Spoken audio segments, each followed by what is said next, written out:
Alors, on est dans le cas où j'ai fait mon aléa et j'aimerais savoir comment je suis imposé dans la mesure où j'ai deux biens immobiliers, un en France et un en Israël. Alors, premièrement, Mazal Tov pour votre alia. Merci. C'est une bonne chose. Alors maintenant que vous avez deux biens, un en France et un en Israël, à partir du moment où vous avez fait votre alia, vous êtes considéré comme résident fiscal israélien, normalement, par le fisc israélien. Donc le bien qui est situé en Israël restera imposé en Israël, quoi qu'il en soit. Le bien qui est situé en France, théoriquement, devrait être imposable en Israël, mais étant donné que la France a aussi un droit d'imposition du fait de la localisation du bien, on fera appel à la convention franco-israélienne. Donc, on va commencer déjà peut-être par le bien qui est situé en Israël. C'est le régime le plus simple. En Israël, on a trois types de régimes d'imposition.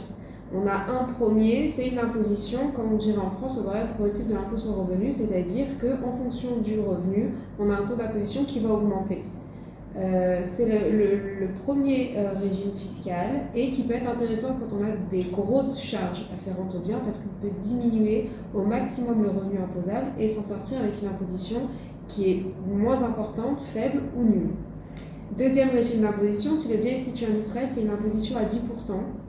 C'est-à-dire qu'on va imposer le bien sur le revenu perçu. Alors, on pourra déduire l'amortissement, mais ça on rentre dans un calcul spécifique, mais on va l'imposer juste à 10%.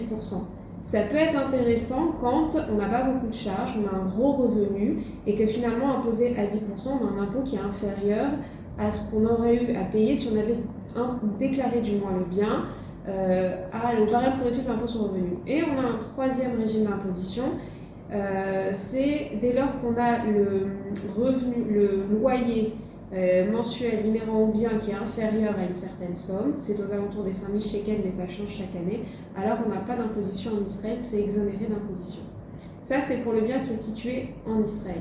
Pour le bien qui est situé en France, on n'a plus que deux régimes d'imposition. On a un premier régime d'imposition, si on s'en tient qu'au droit local israélien, qui est le barème progressif d'imposition sur le revenu, c'est ce que je viens de décrire. Un deuxième régime d'imposition, c'est plus l'imposition à 10%, mais à 15%, parce que le bien est situé à l'étranger et parce qu'Israël favorise l'investissement en Israël plutôt qu'ailleurs.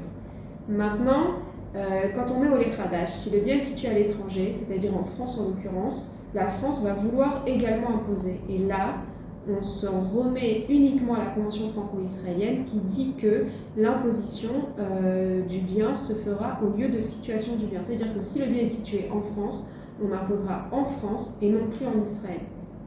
L'imposition en France en tant que non-résident, c'est entre 20 et 30% selon le revenu considéré, avec les prélèvements sociaux à 17,2%.